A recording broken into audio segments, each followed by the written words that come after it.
I pledge allegiance to the flag of the United States of America and to the republic for which it stands, one nation under God, indivisible, with liberty and justice for all.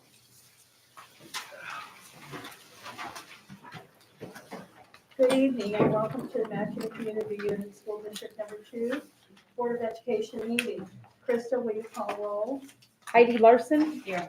Gary Kepley. Ashley Overton. Susan Braun. Here. John Hedges. Here. Erica Weaver. Here. Michelle Skinlow. Here. Could you please turn off your cell phones or silent them so that it will not disrupt the meeting? Item 2, reception of visitors agenda. 2.1A, Ingrid Menger, sponsor of Mattoon Middle School Read Across Mattoon and MMS Reading Committee students. Here we're going to announce this year's book. Is this the 20th year? Yay! You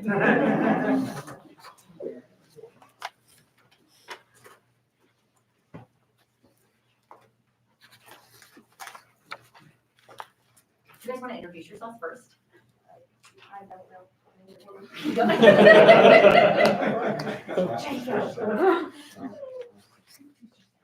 I'm Jacob Philpott. Hi, Jacob. You know what, we can't hear you. So would you mind projecting a little more? Sure. Thank you, sir. We are thrilled to announce that this is our 20th year of Read Across Mattoon. What a wonderful adventure this has been, as we have been able to give out over 15,000 books in our community and beyond. Our reach has been to many states and internationally as well. This year our book is a bit different. It is much like the one we had a few years ago, and it follows the true life of two people who met and impacted each other's lives in impossibly wonderful ways. This book is one that will open people's eyes to how others in America live and how many times it is next door to them and how many they may not realize it. It challenges us to show acts of kindness and how one small act can lead to momentous life-changing events. Not only is this book available in the young adult version that we will be promoting, but it is also available in an adult and children's version as well.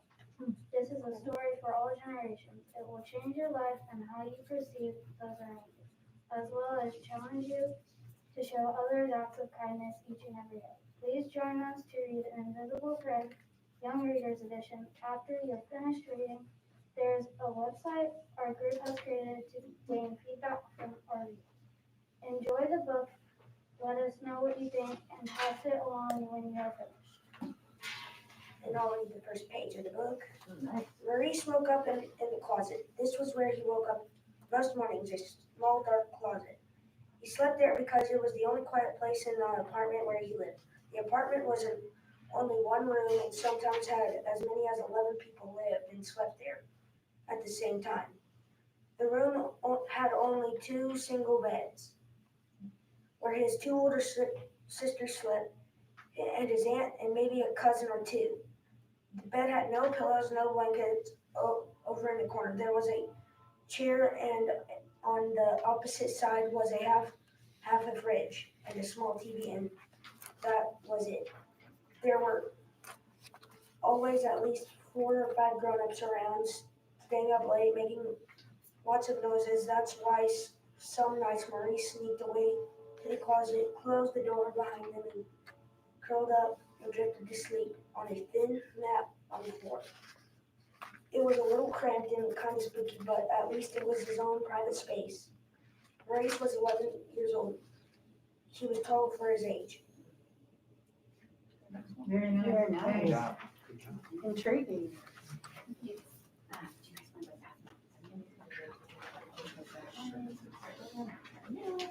Would you mind restating your names again? We didn't quite hear each of your names. I'm Jacob Philpott. I'm Chloe Bennett. I'm Leah Hampton. Thank Nice you. to meet you. Great job, guys. Good job.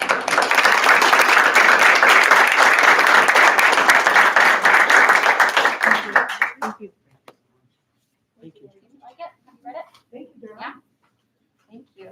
And we will have physical copies of the book for others to pick up at the public library and the middle school. are the two locations that you can pick up a copy of the book if you would like to read one along with us. Do you all have any questions for them, or? Fiction, nonfiction? It's nonfiction. Yeah, it's a true story. And Maurice, like I said, there's a children's version of it, and I know I read it to my own kids, and it was very eye-opening for all ages. Because they talk about how Maurice is begging on a street corner because he hasn't eaten in 2 days. And that was like, wait, why? Why didn't you just go to the snack cabinet and get something to eat? You know, and it was led to a lot of conversations. And really challenges you to have one small act of kindness and how it can just blossom like a field of flowers. Love it. Great job. Mrs. Meager, where do we find the, like, chat, the feedback? There's a QR code. Ah. I know. Those are so techy. There's Come a a long QR way since the code. And postcards. so you can scan it with your smartphone camera, and then boop, it'll pop up and say, hey, you want to go here, you know how to go. So, and it will ask if you read the young adult, the adult, the children's version. Also asks the community this year if they have any suggestions for books we should consider in the future. Thank you. Did you all read, Carl books this year?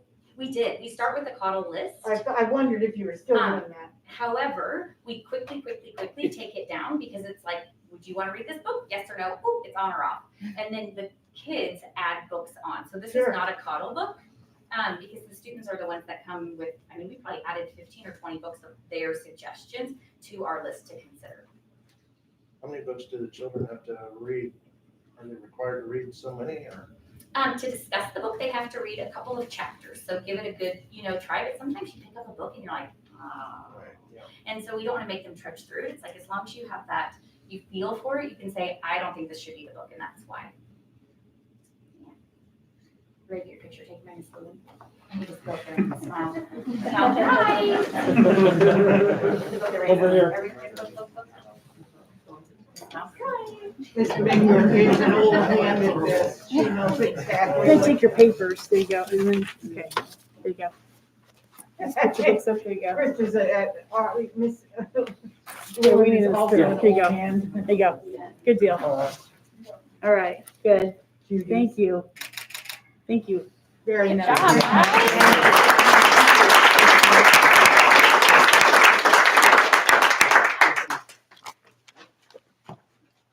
Thank you for coming. Item 2.1B, MHS freshman transition support. Mr. Stewart, the principal, and he has some student leaders with him. Hey, thank you. Thank you very much for allowing us to spare some time with you here tonight.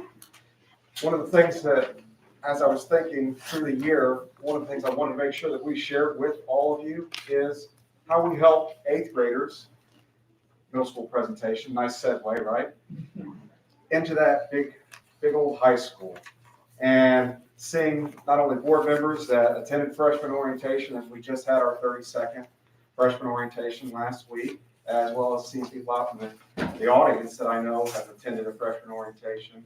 It's evolved over the years. One of the real privileges I've had with freshman orientation in particular is making it even more student-centered. So adding more student speakers. And I kind of wanted to bring that to everybody tonight because not everybody comes to freshman orientation. So I'm going to ask that you think back and become your eighth grade self, and you're thinking about transitioning into a high school, because each of my speakers here, Aiden and Renee, and they'll introduce themselves too. They're really great speakers. They did a wonderful job in front of several hundred audience members last week, and I know some adults that would be very nervous. Did a wonderful job. Just think about what it was like and listen to their speech as it was to their future classmates. And Aiden is our freshman class president, and he's going to start. Well, first of all, good evening to the members of the school board and people in the audience. As Mr. Stewart said, I'm Aiden Tarek, and I am the current freshman class president. So I'm going to be giving you a slightly modified speech that I gave at the freshman orientation and talking about my experience so far. Now, as Mr. Stewart said, take it way back. I don't know. I don't want to say way. Take it back to when you were in eighth grade, and this speech will start to make a little more sense. So before I start, would you all just give yourselves a pat on the back, because by the end of this year, you will be calling yourselves freshman at Matson High School. Woo! Can't wait. So myself being a freshman and only being halfway through one of the weirdest school years I think I personally had, I barely had the full high school experience. On top of that, this is the third year I've had affected by COVID-19, and the first were a slight sense of normalcy and regaining mental strength was given to me. But going through high school and the support of the teachers and students has, in a way, built me back stronger than what I feel I was before. And even though I haven't made it through my first year of high school, the experiences I've had, memories I've made, people who I've met, and those whom I've grown closer to, I think have shaped me for the better. And if you truly apply yourself, this will be a monumental 4 years of your life. Now, truthfully, the transition between the middle school and the high school was a whole lot easier than I thought it would be. Between help from our incredible teachers and the Bionic Mentoring Program, which I think you'll get to hear about later, and even fellow students that helped me get around from the classes really made it a lot easier for me and my friends and peers. I mean, the worst that happened was I accidentally locked myself in a bathroom stall, but that's a story for another time. If you want to. I think it wasn't, yeah. One of the things that surprised me the most was the number of electives I would get to choose, because that was a big change between the middle and high school. For example, things like ceramics and intro to art for creative kids. I'm definitely not one of those. The best I can draw is a stick figure with a little smiley face on it. There's also world languages for students who want to learn languages or get into colleges. We just had a new thing. You can learn from Polish to German to French and Spanish and even Latin. From over 15 different languages are available to students of all grade levels. Other electives like sociology and coding are also available if you want to pursue those passions or careers in the future.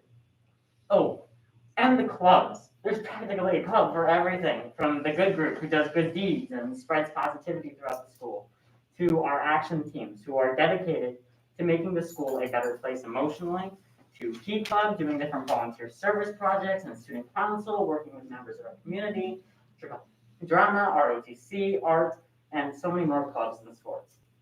Speaking of sports, another thing I'm sure you all 8th graders are really looking forward to this year's homecoming. Homecoming really was one of my favorite parts of this year. The entire week is dedicated to team spirit, and there's a sort of buzz and anticipation in the air. From being in and watching the parade with your peers, the homecoming game, and spending that night with your friends and taking part in that fun, then of course the dance. Whether you go with your friends or you have a special date, I think it's going to be a memorable time and you're going to remember it for a while. Everything about Mattoon High School, from our programs to teachers and friends, really made me feel welcome and like I had a voice for change within my sort of sphere of influence. This was just a small rundown of my freshman year so far, but I am telling you all the truth when I say that going through Mattoon High School will be some of the best memories that you all will have, and a new level of freedom that will allow you to achieve your goals and pursue your passions that you have for your future. It will also allow you to make new friends, strengthen your relationships with old ones, and figure out your strengths. Thank you all, and have a great day. Thank you.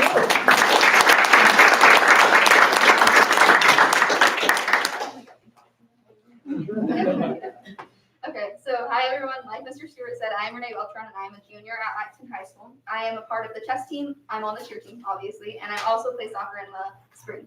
I'm also a Bionic freshman mentor and a part of the transfer team. I am the 2023 class president too, and I'm on student council also.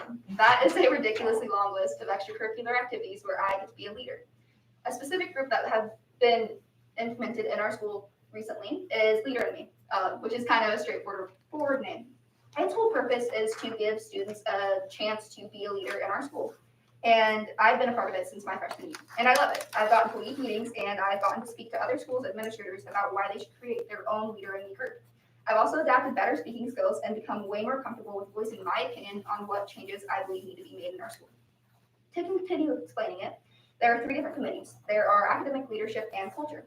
These committees all have different central purposes and focuses. The academic subcommittee is focused on academic changes, kind of obvious. The biggest thing that we implemented is having our students create a leadership portfolio that they will continue updating throughout their high school experience.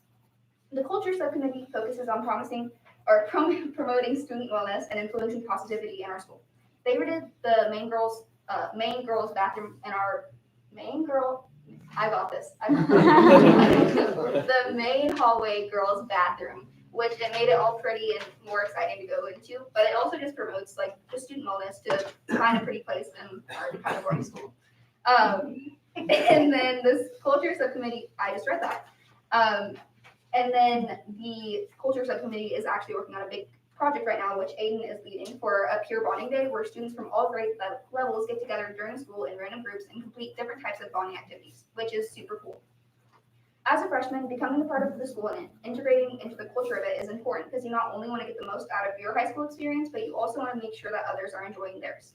And you want to take advantage of the opportunities presented to you so you get to make a difference that will directly benefit and impact yourself. Plus, I know it's a long way away, but colleges like students who are willing to step up and be a leader. And I get it, we're all a little shy, but don't limit yourself because you're afraid you won't be the best and greatest leader that has ever come to MHS. Whenever you become a part of Leader in Me, we're expecting you to be the best and greatest version of yourself. Thank you.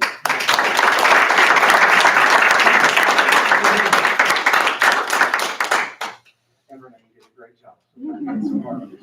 Thank you. Josiah Dalton was not able to be with us tonight, but I wanted to say a couple things on his part. One, he did a great job, and just this is the best part, right? Students at the center of everything we do. Students leading, students having a voice, students impacting change for not only their personal benefit, but for everyone's. And so Josiah, I'm walking him up, he was a little bit maybe close on time before last week's presentation, making me nervous. And he's like, well, I really don't like public speaking. And I'm like, well, this is going to be great. You're going to face that fear again. And he's a wonderful young man. And it's just fun after the speech is over. He did a wonderful job again. But, well, I could really feel my heart rate. I could actually feel my pulse when I was speaking. But then I kind of hit my stride, and I was feeling pretty good. And that's what everything is about. And I know we're talking specifically about freshman transition, but that's what business we're in. We're in the business of helping students, like these wonderful two students like we just heard speak, realize their potential and grow from there. And I'm very proud of him. So want to make sure he got to speak specifically about Bionic, which is a wonderful program that has supported students through mentoring during lunchtime. But instead of me talking about it, go figure, Renee also happens to be a freshman mentor. So I'm going to ask her, now this isn't a speech, I'm asking her kind of on the spot to kind of help fill in what freshman mentoring looks like and also the impact being a mentor has had on her. Yeah, so pretty much mentoring is just getting students adjusted to the school and making them feel like they're more of a part of it. Because whenever you're a freshman, you're coming in and you have no idea, right? And so for the first week of school, we have lunch with them every single day. And then we go into having lunch with them every Thursday. And that just kind of gets a bond going with upperclassmen to where they can ask us questions and we can, again, introduce them to different things that they can become a part of. And what else? We play games. We take about 10 minutes to promote team bonding and stuff. So like we'll do a Kahoot or we'll play a team bonding game that might have like some type of STEM activity or like we're trying to build the tallest tower or something. And then as a freshman mentor, I love friends. I think they're like some of my bestest friends. They're so great. And I just got to meet some new ones. But it's like you get to put yourself in the shoes of, again, a leader. And you get to teach someone how to navigate life and at least try to help them, you know? And I enjoyed it whenever I was a freshman too, which Aiden's a freshman now and hopefully he loves his mentors, but they're great. it's good to know. But I needed that someone there to just help me, just answer like the little weird questions that I might have had. And hopefully I do that for my freshmen. And then we also just get presented with the opportunity to be a mentor and then get that relationship. Very good job. Very nice.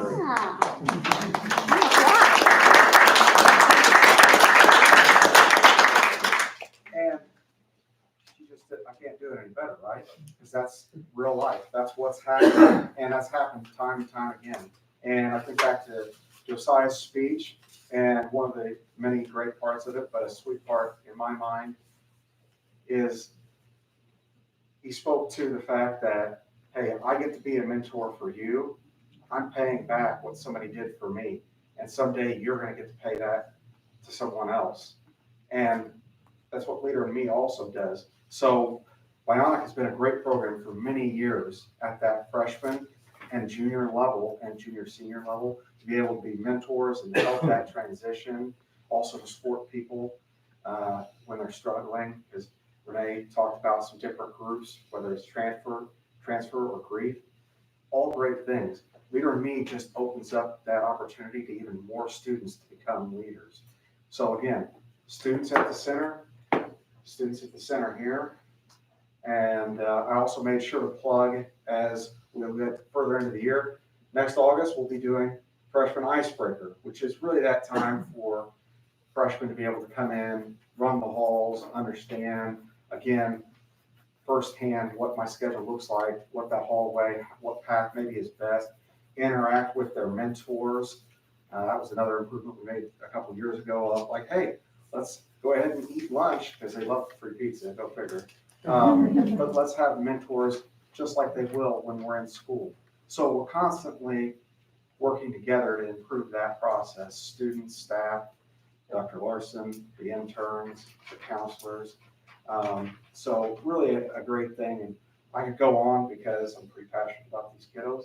But I think they've done more than a good enough job for everybody tonight. So unless you have any questions, I've got to get somebody back to cheer it again. We appreciate you being here, your excellent representation of our high school, and just very proud of your accomplishments. Thank you all for coming. Great job.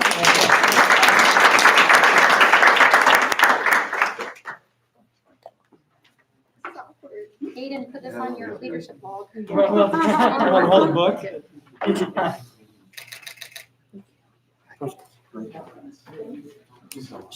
Renee, are you gonna cheer in those props? No, okay, I'm sorry about the, I can't get my cheer shoes dirty. Start what? Thank Tell you, them how Renee. yours more Thank you. Bye. It's like the uglier the better. Okay, item 2.2, under non-agenda, I did not have anybody turn in a slip that were available outside, so move into item 3, consent agenda for board action. 3.1, approval of minutes. 3.1A, regular board meeting, December 14th, 2021. 3.2, financial payment of bills. 3.2A, presentation of the bills for approval. 3.2B, monthly financial reports by fund. 3.2C, budget to actual report. 3.3, approval for business office to begin tentative preparation of fiscal year 23 budget. 3.4, enrollment report. And 3.5, freedom of information report. I need a motion and a second. Motion. Second, Susan and John. are there any questions? Comments? Will you please call roll? Braun, Yes. Hedges. Yes. Weaver. Yes. Larson. Yes. Skimlo. Yes. Thank you. Item 4, reports and recommendation of the business manager. Mr. Sherman, you're up. I just have one thing this evening, I think it's up here.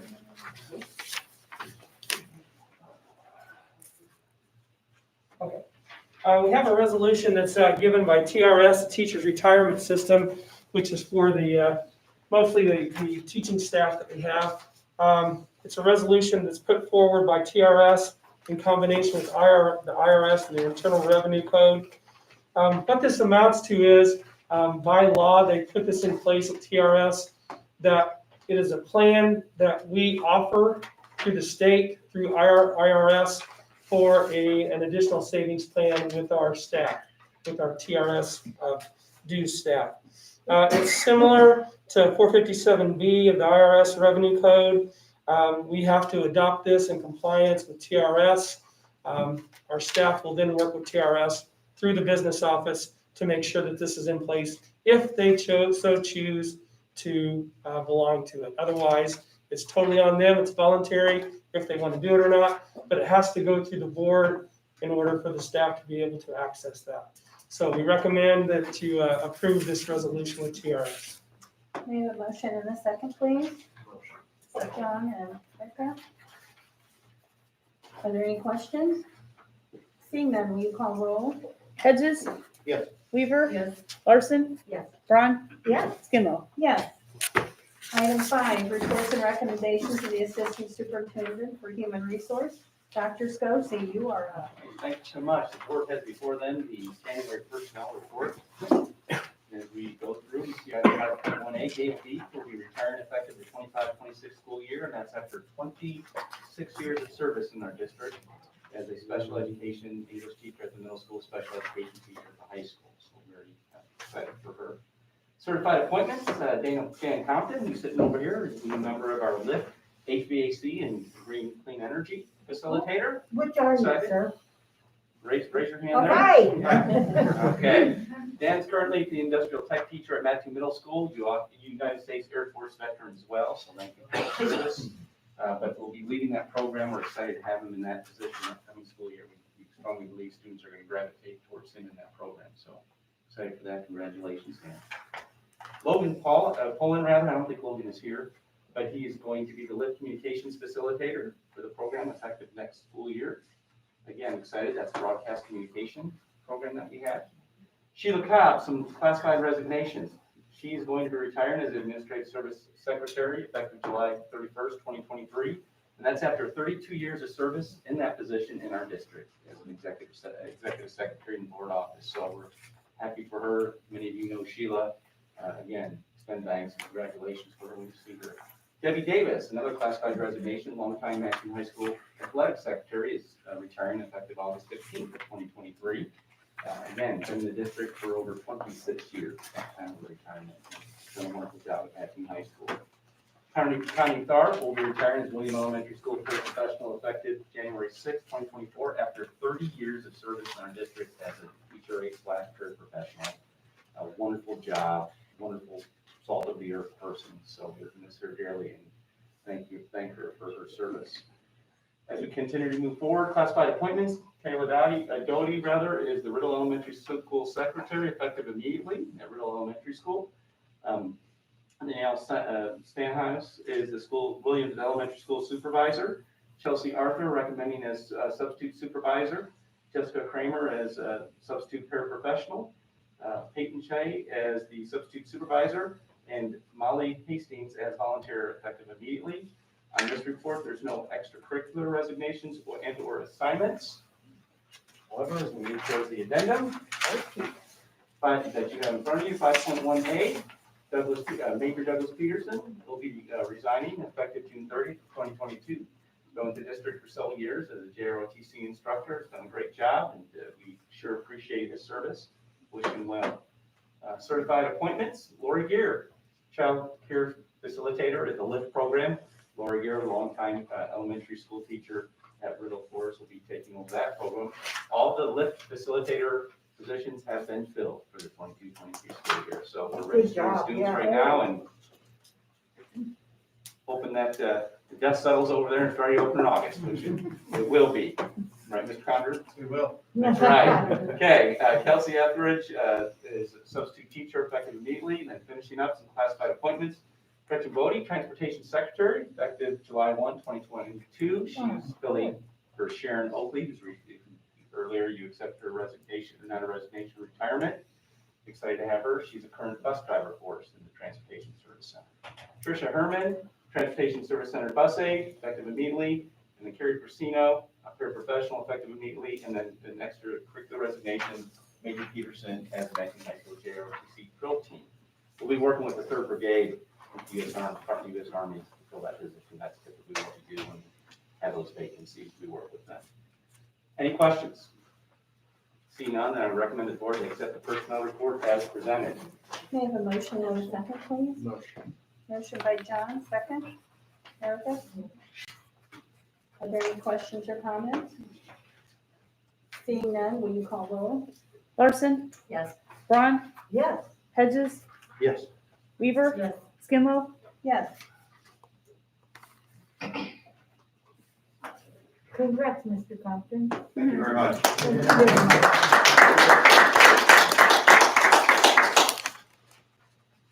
Next item on the agenda is to discuss, just give you an update on COVID numbers. And then, just plan as we move forward in the ever-changing landscape of rules that, from the Center from Disease Control to the Illinois Department of Public Health, the Coast County Public Health Department. As you know, this is on our website. It's our dashboard. You can look at our numbers. As you can see, a fall after Christmas break, we had much increase in close contact cases and then also positive cases. Our rolling average is down here as well. You see those numbers since August to where we're at now. Where we're following the national trends, that's not any different. However, we're managing. Things are, all our buildings are open. We're having class. We have had a little challenge with staff, but we're maintaining and able to cover those positions with substitute teachers in our district and internal subs and external subs. That's moving forward. We've had some school closures, not school closures, I'm sorry, classroom closures at some schools, mainly the preschool. This is a little hard to challenge. I think there's 4 sections right there, Jane, right now that are excluded from school just because of either cases or close contacts. Other than that, the new rules did go into play. We sent notification out Friday. You'll enjoy this timeline. This past Friday, we sent notification out. We were made aware that Illinois Department of Public Health went with the CDC guidelines of 5-day quarantine and or isolation for those that are positive and or close contact. We could do that at schools. We could exclude per our guidance to do that at the state board. So we're following that rule. We thought that was for preschool, so we sent that information out. Come Monday morning, we were told by the Illinois Department of Public Health, no, preschool is different animal, 14 days, mandatory. Okay, so we contacted those parents, got them back on track, and then at 3:15 today, we got notification from the Illinois Department of Public Health that it's 10 days. So now we're contacting those preschool parents as well, and I'm sure that will change by the end of the week. So we truly do appreciate the parents and students and staff, administrators all working with us as we navigate this landscape of ever-changing rules and regulations. Again, working to keep our schools open, keep our kids in their health and learning. So are there any questions pertaining to that? Not a question, but thank you for disseminating that information as soon as you possibly can. Yeah. I know it's rapidly changing, but thank you. Well, anybody else? All right, thank you very much. Thank you. Item 6, reports and recommendations of the Assistant Superintendent for Student Services, Dr. Hill. Yes, thank you. Have you got me up there? Which one are you? Better you than me. It's board This copy. That's the one. Yep. So I'm excited tonight to share with the board some information around a tool that we were able to start utilizing this year. I've talked about it at a couple of board meetings. We start talking about results, like how are we measuring results? Is it just the state test once a year? How often do we talk about that? And so our team thought it might be nice just to kind of walk through in detail what this tool allows us to do and what kinds of conversations we're having in an ongoing way. So the tool is called 5Lab, and it's actually one piece of a suite of tools that we use. We use this also out of Tom's office when we do our financial forecasting. So we're used to working with this company, and this was an additional component that allows us to analyze student outcomes at the same level that we're analyzing our financial resources and making decisions on kind of a long-term scale. So with 5Lab, I think I can do this from here. I wanted to talk first to the board about what the content of the system is. So what are the things that we can analyze in an ongoing way? And thanks to Mrs. Gibson back there, who's helped set up a lot of these pass back and forth kinds of things between systems. So we look at demographics very regularly. So what is our enrollment? And what is our enrollment made up of? Who are the kids and families that we're serving? We look at, again, enrollment numbers by grade level, by school. We look at trends over time to see kind of how cohorts are trending. Do we have a really big class, for example, in 4th grade? And what does that mean for staffing and supports as those students go through the middle school and into high school? So enrollment is big. Attendance is really big. And this is so exciting because this information has always been in Skyward, and our secretaries do an amazing job of running reports, and the board always has the monthly report around enrollment and attendance.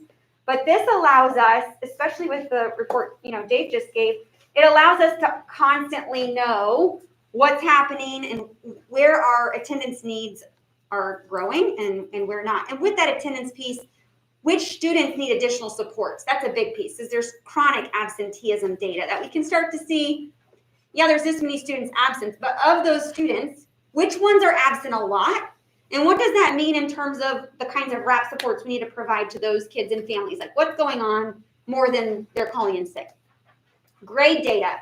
This one was a challenge to get figured out because the system is built to report end of year grades only. Well, our team wanted something more than that because we wanted it to be data we could act on. And if you wait till the end of the semester, that's summative data, it's over. So it didn't provide us with quite as much information as we wanted. So we worked with the company, and we do have something now called live grades. So we can see at any time what Skyward says students' grades are. That helps our academic support team reach out to kids, reach out to families, and make sure that kids know what their grades are and what they need to do to get the grade that they want. Discipline data is another piece that we look at regularly. And this was super helpful as students transitioned back into a school setting after a lot of time out, when they were working with blended learning and they weren't used to having quite as many students around. We had some great conversations as administrative teams around what is discipline telling us. So behavior is a communication. So what are kids communicating, and what does that mean that we need to do for our staff and for the systems within our school? And so we can make decisions quickly and implement supports earlier rather than waiting to the end of the year, running a discipline report and saying, oh, wow, there were more this year than there were last year. We don't wait, right? It's more of a proactive approach. Activities is a really cool thing. So one of the things that the board has always valued and that we as administrative team, and I know our teachers value, is student engagement in their school and in their community. So we wanted to measure how many students are engaged in activities beyond their core curriculum, and which students are not, and then we could follow up why not, and what are we maybe missing in terms of our suite of activities and resources for kids, kind of like Aiden was talking about. There's tons of clubs, tons of activities, but are we missing pockets, and then why? And then MAP scores, which we've talked a lot about at the board meeting. Lexia progress, which the reason Lexia is important to us is because it helps establish those early reading behaviors. And it also helps us identify quickly students who aren't making typical or expected progress, so we can intervene quickly and address and support those student needs so that they don't become larger problems as we get into upper elementary and middle school, where we're reading to learn instead of learning to read. So Lexia is an important indicator for us. Those are some of the pieces that we have in there, along with Founders and Pinnell, which is another way for us to triangulate how kids are doing as readers. We've got their grades, we have their MAP scores, we have their Lexia data, and then also Founders and Pinnell, which is a classroom administered assessment where they sit down with their teacher and it's really an interview. So it's really a great authentic assessment. So that's great. We have all this information in there. What do we do with it? Because, if it's in there and we don't do anything with it, then it doesn't really help us at all. So the way that we approach this is through some questions. And the questions we ask are, how do our results compare? So one piece of data all on its own doesn't really tell you much, right? Because it's like, okay, 7, is that good? Is that bad? What does that mean? How do I compare this? What does it mean? So we try to compare data with things like, how do our grades look compared to last year at this time? Or how does our discipline look over the last 5 years? Are there trends in cohorts of students? Are there trends at certain grade levels? So over time, how do these results compare? Do we have some normal kinds of expected results? Or are we way over or way under? Additionally, we ask, how do these results compare by cohort? So is there a specific group of students who have different needs, and are we supporting those appropriately? What about between gender? Are we seeing large differences? Racial groups, are we seeing disproportionate results? What about socioeconomic class? And between students with disabilities and their non-disabled peers? All of this data just is provided for us to think and do something about it, right? It's just causes, it is what it is. We call it the lag, right? Like we can't change what it is right now, but if we know what it is, we can make a plan to improve or change those results. We also talk a lot about various spaces. This was a really interesting one actually this year when we were analyzing some of our discipline data. We noticed that the highest place for discipline this year in terms of referrals was in the classroom space. Sometimes you'll see that in like unstructured settings, right? And so what that told us was, wow, what do we need to do for our students to help them relearn how to be in a classroom with a lot of people at once, right? Like we were making some assumptions that our third graders who were in person as first graders would remember and know what to do. Well, they've grown and maybe they've forgotten. And so we were able to implement some things really quickly to adjust that data back within our norms. So it's cool to look at it through spaces too. So once we analyze that, then we ask some questions. So what do our results tell us about the way we're allocating our resources? What about time? Do we need, and every principal in here can talk about like ways that they've adjusted their schedules this year and their interventions this year to better align with what this data is telling them, whether it's for social emotional needs, reading, math, more time to run around and play. So the results tell us what we need to do with these resources differently. It's also telling us some things about instructional strategies. So, what depth of knowledge levels are we getting at? How about our assessment systems? I don't know if you noticed, but we're really heavy on reading data. We could tell you everything about a reader. Our math assessment isn't quite as robust. And so that's something that we've recognized as a team, and we're looking for solutions to support that. What about behavioral supports? What are our blind spots, right? So when we start to see discrepancies that don't make sense, if we have equal number of boys and girls, but the referrals are not equal by boys and girls, which I can tell you typically they are not, what is that revealing about maybe some blind spots that we might have to address? And so we've had some conversations around those kinds of things. And we'll continue to. In addition, we can recognize all that stuff, but again, in the application, like what do we need to do? What are some supports we need to provide? So let me give you one for instance on that. One of the things we're noticing is that our students are great at recall and at more of the lower level kind of academic sorts of things. But as we get into like analysis, synthesis, and evaluation, our students are struggling a little bit. So we recognize that instructional strategies might need to be more developed. So we partnered with Scott McLeod, who came and helped us at the very beginning, kind of start to look at what are some instructional strategies or some shifts that you can make that are manageable, right, in a pandemic when our teachers are already doing a lot of things. But that was a support we could provide to our people to get the end in mind that they want, because they want their kids to have great results too.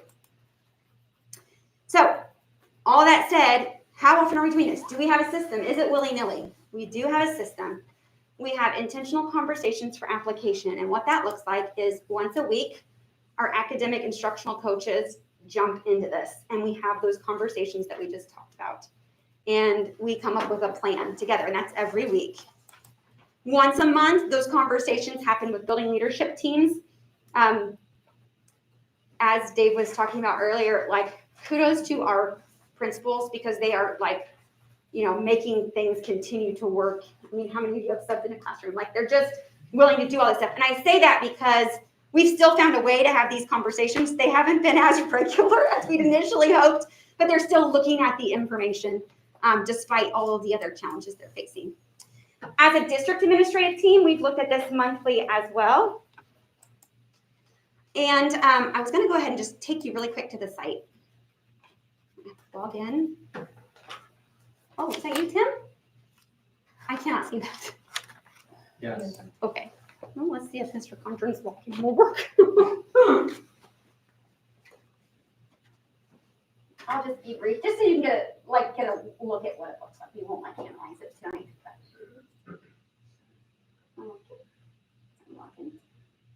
You think that's it? No. Okay. You may have to put it yours. Okay.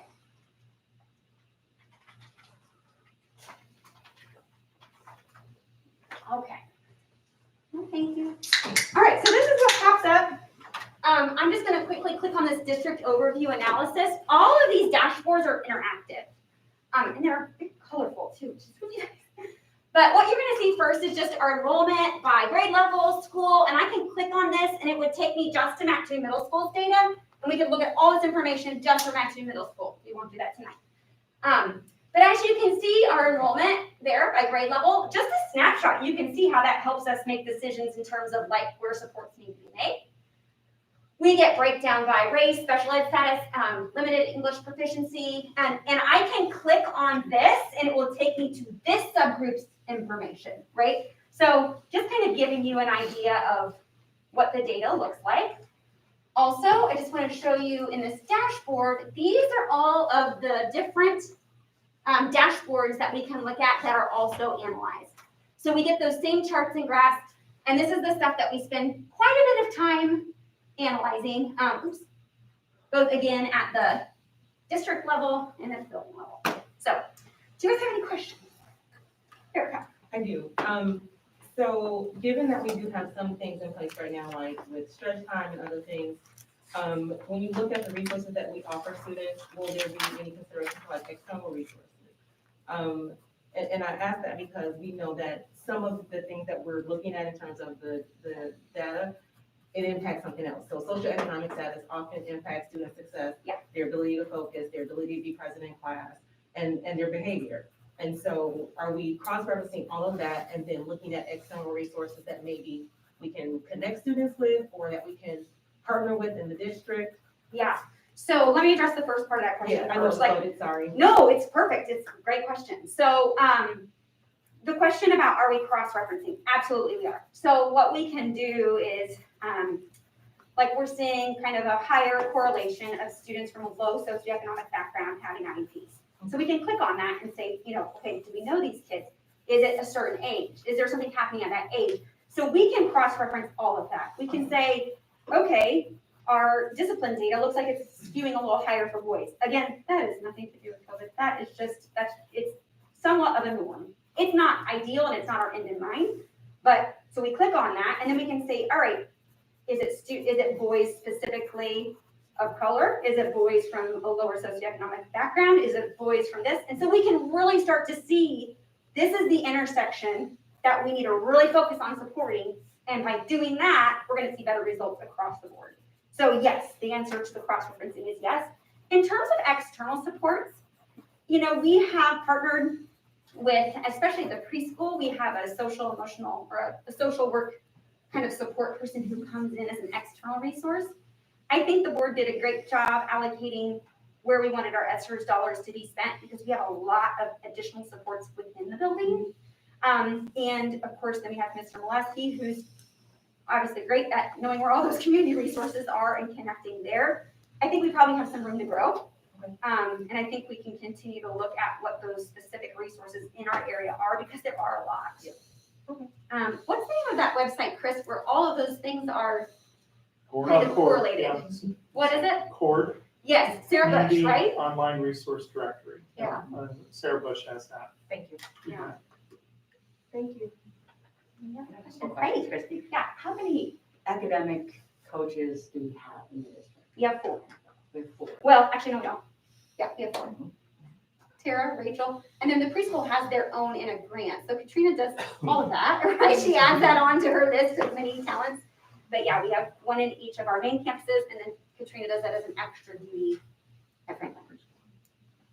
And then, so here's a question. So with this 5 lab, which is super impressive, can we look at, so we've talked about, and the students mentioned, the 15 languages, can we look at what a student's performance with Rosetta Stone versus the traditional teaching when the Spanish teacher taught the class? Can we compare like freshmen from last year to freshmen to this year? There's a disclaimer on this. That is what it's designed to do, but we signed up with 5 Lab this year. Now, we could manually do that easily. Like we could run a report and say, what were our scores last year? And we could look at that compared, but we're not gonna get the Sure. But no, yeah, but that is exactly what it's intended to do. That specific instance, we would need to do that manually. And I believe you guys have done some of that work. Smith, I think Yeah, 2 4-language teachers. we did it the old-fashioned hard way. So no worries. We look at that data, not just in foreign language, but all of the programs. Real quick, you say kind of jokingly the old fashioned hard way, but when our academic coaches saw this like math data all analyzed just by going like that, they were like, are you kidding me? I spent so many hours making beautiful color, right? Nikki is a perfect example, color coded graphs. So, but yes, to your question, that is what we intend to do with it, is saying, all right, now we're gonna try a new program. Well, it's baseline data, right? Like this is what we did have, we're trying a new program, what do the results look like? And you're doing that, now it's just not on this site. Because especially if we continue to have a shortage in foreign language teachers, we're gonna have ninth grade data compared to, you know, the current next year, 10th grade. But if we don't have last year's data to say, how is the teaching modality affected? And then my other question is, which is a little more complicated, kind of like this cross-referencing. So when you have a blended classroom of freshmen, so you have, you know, special ed, not regular math and honors math. Right. Can we also look at how are they learning and has anything increased, decreased? Does the blended class work compared to last year when? Yeah, so I think what you're talking about is exactly what we want to create, is this, what is baseline, and then we implement new programs, and then we can analyze, did it work or not? Like, that's the system we're creating. And the specific question about special ed at the high school, you know, we are in conversations, I would say, 2 to 3 times a week about that continuum of services. And then ultimately, the student's IEP team will say, this is the most appropriate placement for this student, and we need to make sure that we've got all of those different settings available to those kids. And Mine has done a great job. We had a conversation about this last week, actually, about teasing out what does that look like. And as we make those changes, I think the word you said was, we're making sure that we're not just saying like, go try something new, right? That we have all of those supports built in. And I commend them for their work on that. They've done a lot of work around what are some more effective designs rather than completely pulling all students with IEPs. Yeah, so I feel like you've made great headway that way. But then again, to the point of your question, yes, absolutely. Baseline data, try something new. What's the difference? Do we keep doing it? Do we keep doing it in a different way? Or do we say like, actually it was fine, so we'll just, and that's the thing about being innovative, right? Like sometimes you try things and it doesn't get you the results. And then you say, okay, we just needed to have a tool to help us make those decisions. And that's gonna, I think, be pretty clutch. Yeah. So when you look at the data from last year to this year, will it be truncated in the sense that last year they weren't in school and in person?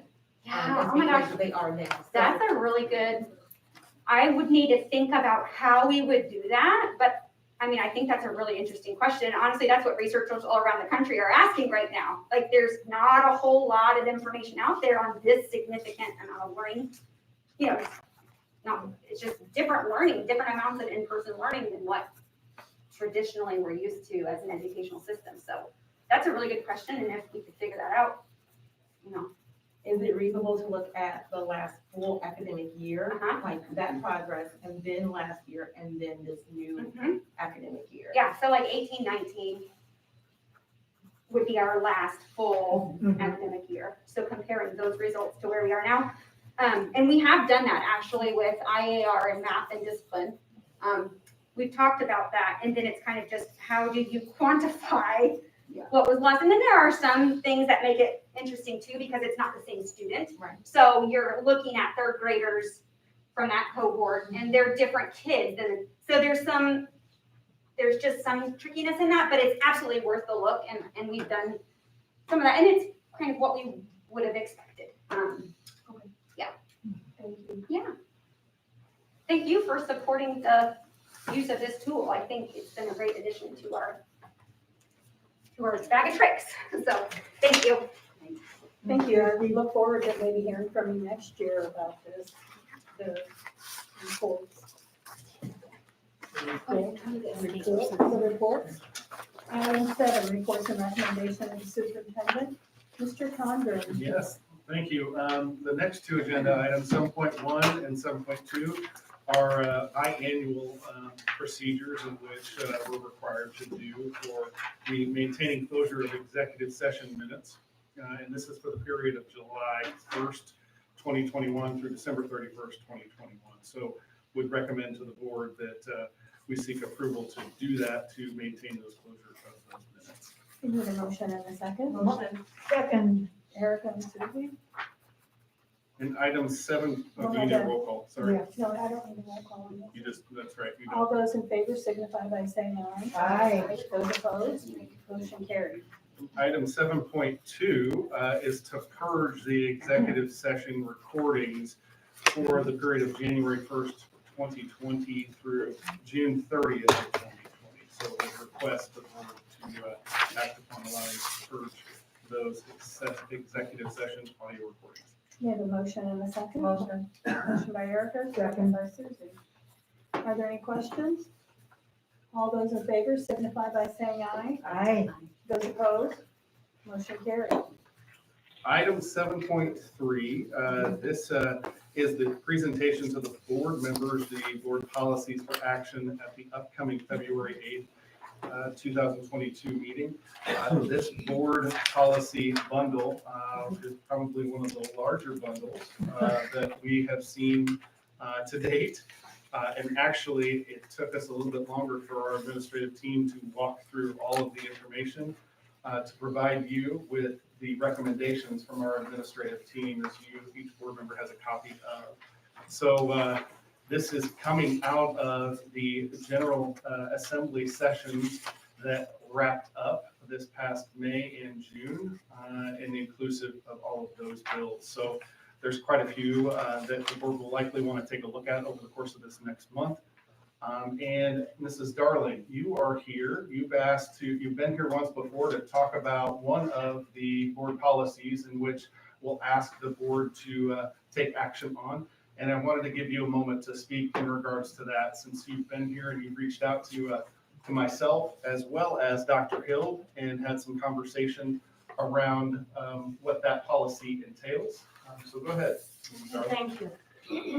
This is regarding the comprehensive sex education bill that was passed in Springfield.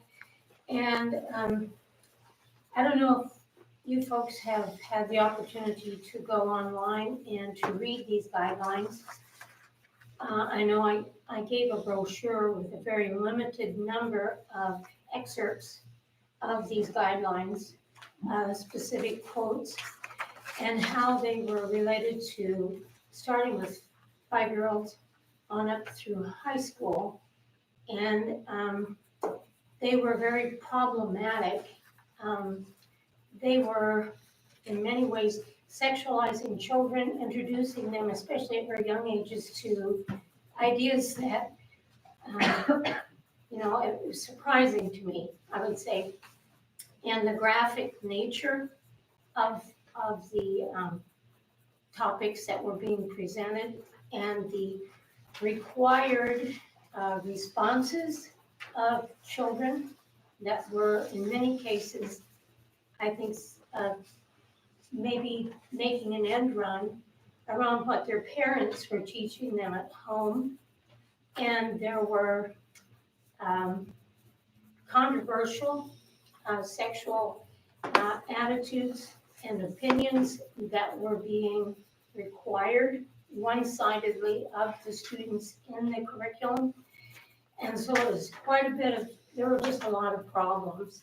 And it concerned me. Well, one thing that really concerned me was at first, in the legislature, it was going to be a requirement that all schools in Illinois would teach this CSE curriculum. And fortunately, in my opinion, there were people in the legislature who opposed it. And so amendments were added. So it became a choice for the schools to whether they would teach this curriculum or not, which was, I thought, it was wonderful that those amendments were made. Well, then I thought, okay, every school district will have to decide. And I definitely wanted to weigh in on my own behalf and behalf of other people I know in the community that would not want CSE taught in Mattoon. And so Mr. Condren graciously called me back and had Mrs. Hill call me, and we talked about what Mattoon had been doing, because I didn't know. And I was very glad to hear the policies that you had in place and also the prevailing consensus as to what was going to be done regarding CSE from now on. And so I would just say, I've already spoken more graphically in the past. I don't have to drag everybody through it again. But I do have one copy of something that a friend of mine sent who was unable to come tonight, but she was very concerned also. So this mentions concerns on one side and then excerpts actually from CSE to illustrate why this was a concern. And so I'll just leave that with you for your consideration for your meeting. And so next meeting is when you actually vote and decide how you'll respond to it. Okay, well, I appreciate what you've done so far. Thank you. Thank you, Mrs. Darling. Thank you. Appreciate your concern and being here. And again, appreciate you being here, Mrs. Darling, and sharing that. And as she stated, this will not come before the board for action until the next board meeting. So, board members, if you do have questions, concerns, feel free to reach out to any one of our administrative teams as you walk through those policies, as well as the recommendations from our team, and we'd be happy to discuss. Item 7.4 is board action to approve. Would you mind? Thank you. Would be to approve the non-contractual rate schedule. And over the course of the past month, the Regional Office of Education, which oversees 25 school districts for our region, Mattoon being the largest of, they put out a survey to determine what the substitute teacher per day rate was for each of our school districts within, each of the school districts within the regional office. And traditionally, Mattoon has been in the upper third of that substitute teacher pay per day. But we found out that other school districts have increased that rate over time, of course, as they would. But we found out that Mattoon fell below the median average of that. So as we have seen both locally, regionally, from a state perspective, as well as what you've probably heard on a national level, there are significant shortages in substitutes. So we are hopeful that increasing this per diem substitute teacher rate will assist in encouraging some additional substitutes to come to Mattoon and assist our staff and students. So it is our recommendation that effective February 1st, 2022, if the board so chooses to approve this evening, that rate would increase from the $95 per day to the $110 per day. And then that's carried forth in 2023, 22, 23, and 23, 24. I need a motion and a second. Second. John and Erica. Are there any questions and comments? I have a couple questions. Tim, could you, the data that you referred to, is that from the ROE? It is. Okay, Yes. and can we see that? Sure. I just Sure. wondered, like, it wasn't in our packet, is that right? Sure, it was not in your packet, just because that was sent out to superintendents through the regional offices, but I can sure reach out to the regional office and ask that they share that documentation with you. And then how many subs do we have in that? Like, I know, which is a weird, I mean, I'm sure it's higher than normal at this point. Yeah, we're, on a good year, we would run literally 300 subs in our district that we would hire. And on the personnel report, I bring up, you see substitute teachers, by the end of the year, close to 300. We're about 150, 140 hovering right there right now. There, when COVID hit, a lot of our substitute teachers were retired teachers that would come back. People are stepping back, they're on hold, and they want to wait. Maybe the list goes through high risk. So we had, several like everybody else pull away, and they're waiting for things to subside before they jump back in. But on a good year, we were close to 300 every year of substitutes, which is phenomenal. And our staff, we're at about our metrics that we follow. Some days we're 60 some odd % fill rate. Some on a good day we're 80, 88, 89% fill rate. Years prior to this, every day we're 97, 98, 100% fill rate. So we've seen that. And how many, like when we talk about in-house subbing, right? So that's a teacher Yeah. taking, how does that work? Yeah, if you have a planning period by contract, and if you are asked to sub, you can sub and pay for, by contract, to sub for that period internally. That works real well for the middle school and high school, because if you do that elementary, that's a challenge, because the planning period don't line up with that, so that's what becomes a challenge. And we've seen an increase in that. Oh, yes, yeah, we're scraping and filling, during the day, our administrators will tell you that. A lot of internal subbing at the middle school and high school. People are wonderful in doing that, but yeah. And I just learned that we have full-time subs, right? Right now, we've told our principals, especially at the elementary, call them in, because every day, and you folks can attest to that out there, we need them, and we can't even find them sometimes to fill. And that's when, other staff members, administrators go in the classroom. So a full-time sub is someone who's hired, correct me if I'm unless there's something new. So they're hired at the beginning of the year and we. No, they're hired just for that day. Okay. Just What for if that you day. call a sub that you hire? We don't have any of that. You're not, we're hiring for a sub for 178 or 176 days a year. We don't do that. I thought what we do is we'll hire a sub per day. You may do half the day at the elementary, you may have to do half the day at the middle school if you're needed. So that's what I thought you had. We don't hire subs all year. Okay, so this. We this haven't rate is- traditionally in the district. So we got the letter last month from a sub with concerns and my questions are, I don't know how many subs we have and she clearly has had some substitution.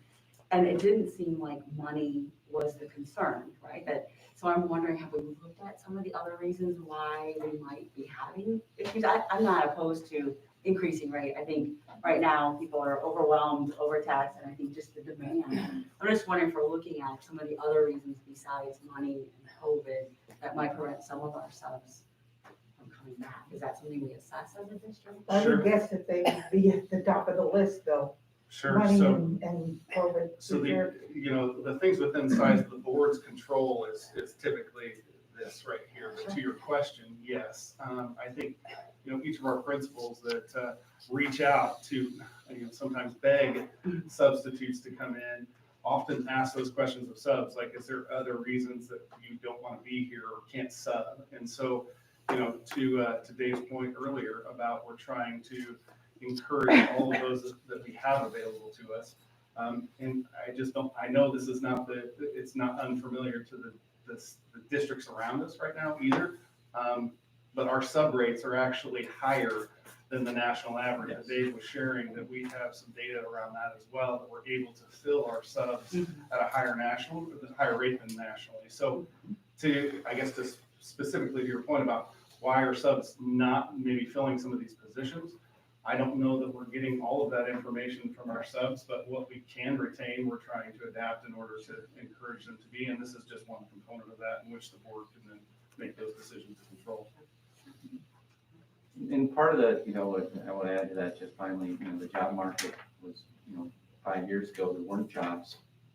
Now there's more jobs than there are people within the pipeline of teaching. So like our student teachers that just finished up in December, we would usually get a whole bunch of new subs in the spring. Sub to get that experience. They don't have jobs, full-time jobs, because they're needed, and so they go. And so, our pipeline from Eastern and, it's not there like it used to be in the past because they have full-time employment because the need's so great. I was gonna pipe in and say that same thing. In my experience, when I was a sub, it seemed like I was in the minority that I wasn't going into teaching. And in the same respect, in my police testing, when I tested for Mattoon, there was 50 people who showed up that day. They just had a test in the fall and 12 people showed up. So I think it's just, the world's changing a little bit. Right. Try to catch up.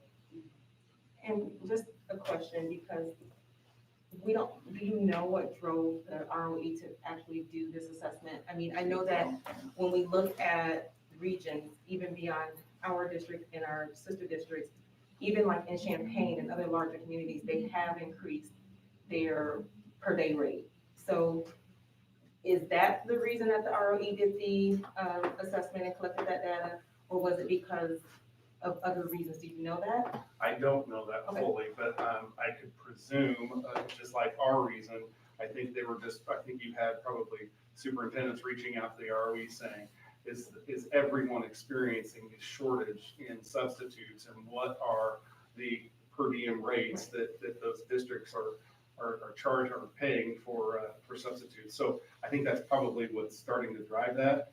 I had a conversation with the Arcola superintendent about 2 weeks ago, and they've increased their rate to $125 a day. So anyone in here that's subbing in Mattoon, don't go to Arcola. However, he, in just some discussion, he does not believe that that's assisted in lowering their unfilled rates. So we just see it as an opportunity to help, at least in that area, if that's a mitigating factor for some of our subs.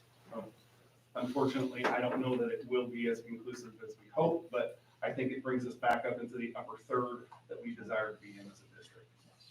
And that's why I asked the question. I think there's lots of reasons why people are not substituting today, and clearly everyone would be happy with increase, and they certainly deserve it. I think just making good decisions is understanding how come they're not returning. Clearly, the day rate makes a lot of sense. Okay, would you please call roll? Hedges, Yes. Weaver. Yes. Larson, Yes. Braun. Yes. Skinlow. Yes. Item 8, reports and recommendation of other district personnel. Mr. Molesky, you are up. Thank you. Thank you. First of all, before we get started, I'd like to introduce two of our guests here tonight from Southeastern Community Foundation. We have Alex Pleasant. Alex is the president of Southeastern Community Foundation, and grant officer, Kristen Bertrand. So thank them for sitting through the entire meeting. Happy to be here. Kind of soaking it up. So it's hard to get me after you've had all these wonderful presentations here. So the educator and me, I just want to kind of walk through a little bit of where we are at, okay? So this quote stood out for me. Just recently, we had a gentleman come and give us a wonderful presentation for our teacher welcome back. In addition, this principal, Sunny Dawn Summers from New Orleans, had this quote that they captured in Scott's book. School doesn't exist with the community that surrounds it. The school shouldn't exist without a community and without knowledge about what the community is battling. Okay, so, and we all know that battles are different, and each time we have a new year, sometimes that changes, or right now, the last 3 years, kind of focusing on the battle of COVID, so, and how we're using our resources for that. History of the program, just to give you a little bit of background. The Mattoon Foundation for Academic Excellence is funded through the Consolidated Communications Earning for Learning program. Since its inception in 1993, the Earning for Learning program has provided $3.5 million in grants to Central Illinois schools, focused on K-12 academic initiatives with new technology, purchases, and innovative learning programs and projects. Southeastern Community Foundation hosts the grant funding that becomes available and then distributed to Mattoon schools.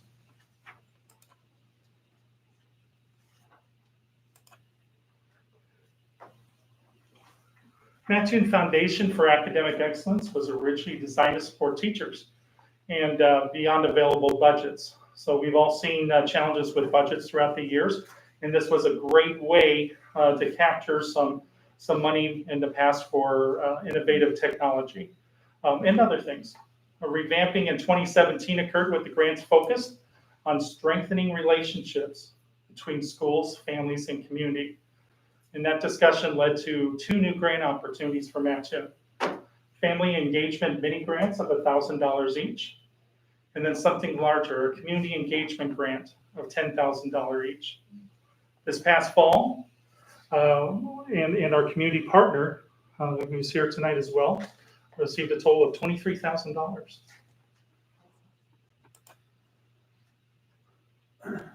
Okay, so we're going to skip the photo op with Krista, not because we want to, but because we've already had some, okay? So one of our community partners, Jennifer Tarek, is here from Douglas Art Nature Center. One of their grants was in collaboration with a project going on over at Riddle Elementary in their Arboretum. and I'll just kind of capture real quick what that's called. Riddle Elementary School received $10,000 as they're partnering with Douglas Hart to improve the existing Riddle Arboretum green space and create an outdoor classroom. 2003, teachers Nancy Brackbill and Ron Gear created that beloved Riddle Arboretum, which features numerous native trees, pollinator plots, and numbered posts kind of describing what kids or viewers would be seeing. He worked alongside fellow fifth grade teachers, allowing students to adopt a tree and learn about its characteristics, and to ensure that Riddle Elementary teachers are comfortable using the Arboretum space. Douglas Hart Nature's staff will train all the Riddle educators that wish to participate. The workshops will cover an array of topics, including numerous benefits of teaching outdoors, how to successfully utilize an outdoor learning space, and how to integrate reading and math into the science curriculum in the outdoor space.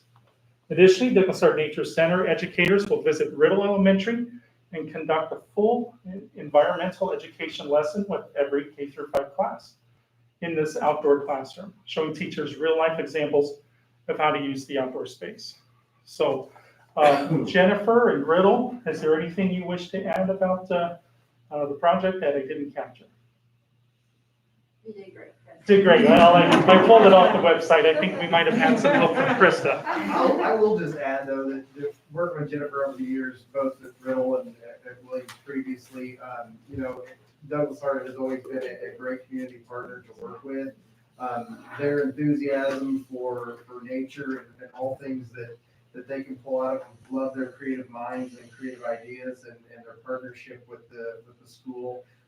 Obviously, Nancy and Ron had created an amazing foundation for that space that was utilized, and we're going to take this opportunity to even move some of those classes beyond the walls, which is the title of the game. So the whole nature of the purpose. So wonderful. Thank you for that, Mr. Arnold. The next grant recipient was Vinnie Walk, and one of our other recipients, Laura Smith, who is in the photo along with Kristen. But let me share the project that's going on at Mattoon High School. Mattoon High School received $10,000 for the 2021 Mattoon Community Homecoming Week, and I think Aiden was talking about that earlier. And for the Spring Career Day, these projects will connect Mattoon High School students to the community in a variety of ways. The activities of Homecoming Week gave students the opportunity to interact and learn about the many service organizations in the Mattoon area, and also expose them to volunteer opportunities, which prepared them for service learning activities later on in that week. During the spring of 2022, Mattoon High School hopes to add the inspiration of a keynote speaker and host a career college day at Mattoon High School, similar to what was hosted in 2019.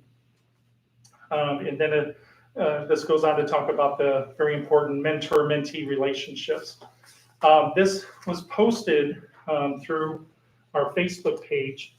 I had an alumnus from Mattoon High School from the class of 1975 who said that they would like to donate towards bringing in a speaker.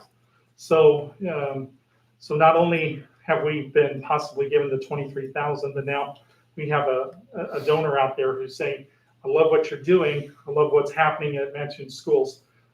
Let me help. Let me do my part to help. So that was just fantastic. Moving on. Some of our $1,000 grant recipients. We'll start with Katrina Ferris on the right-hand side there. That wonderful picture at Franklin Preschool. The Birth to Three program in Mattoon Unit School received $1,000 for their Community Thanksgiving Meal project. Community Thanksgiving Meal hosted at this school was on November 4th. The goal was to build trustworthy relationships with families, school staff, and community members. Games were provided, family games, along with that important time with families.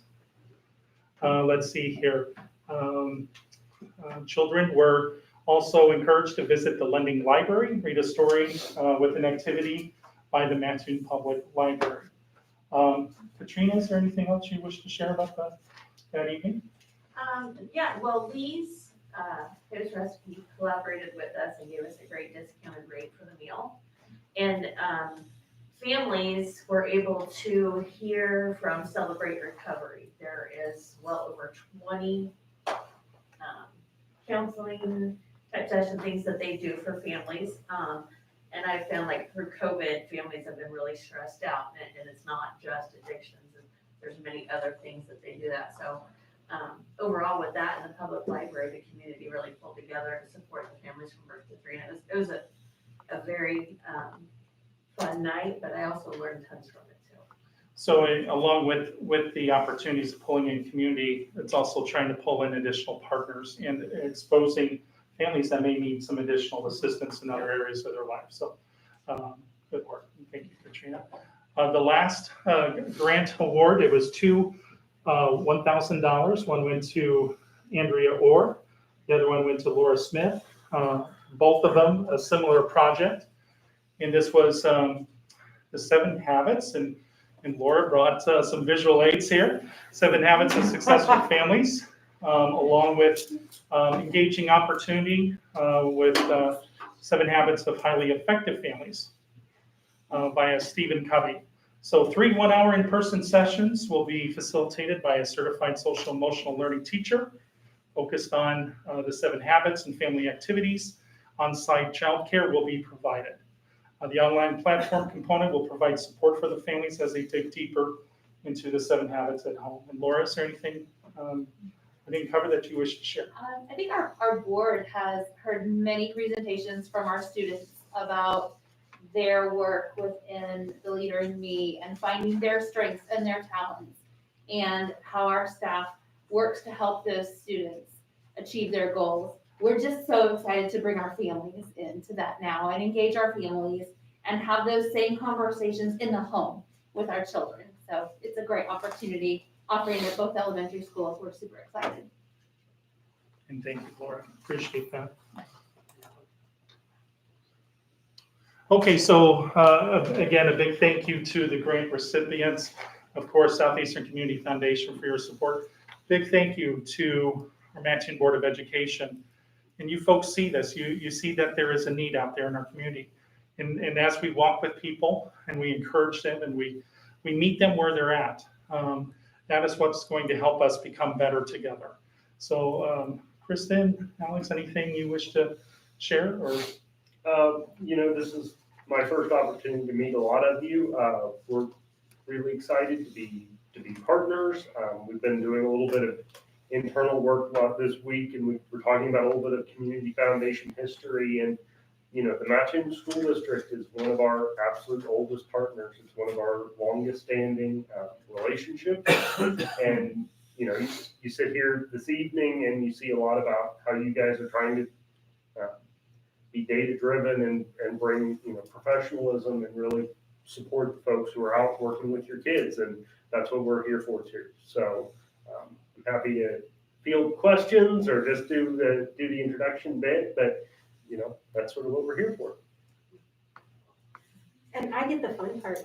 Yeah, she actually goes out. I do like tax stuff and things like that. She's the one who goes out and gives the money out. So. Kristen, do you have the big checkbook? Big checks there. I printed. I had the Lakeland Print Shop make that check for the Matthews School District. And I'm so glad to be here tonight so that I can meet the recipients. We've talked on the phone, we've emailed, I've read their grant applications, but I get to do this fun part of managing the grant system. So thank you for allowing us to be here tonight. We certainly appreciate it. Yeah, thank you. Thank you very much. thanks all. And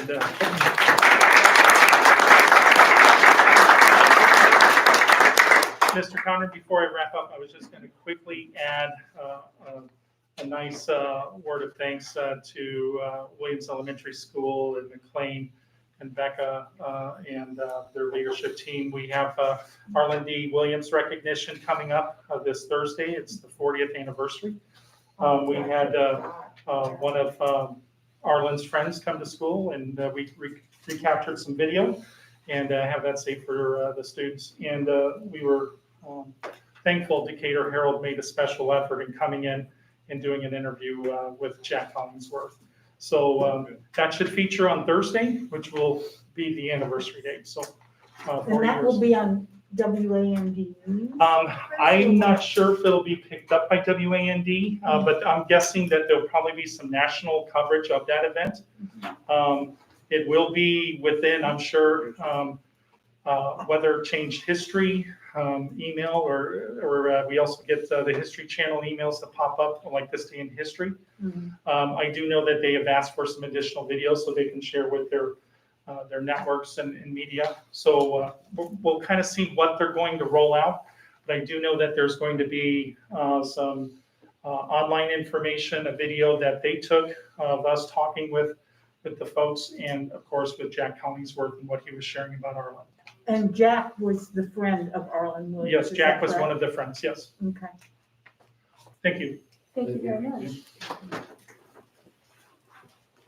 We do not have any unfinished or new business, but I would like a motion to go into executive session at 8:27 to discuss matters pertaining to the appointment, employment, compensation, discipline, performance, or dismissal of specific employees, and discuss matters related to probable, imminent, or pending litigation.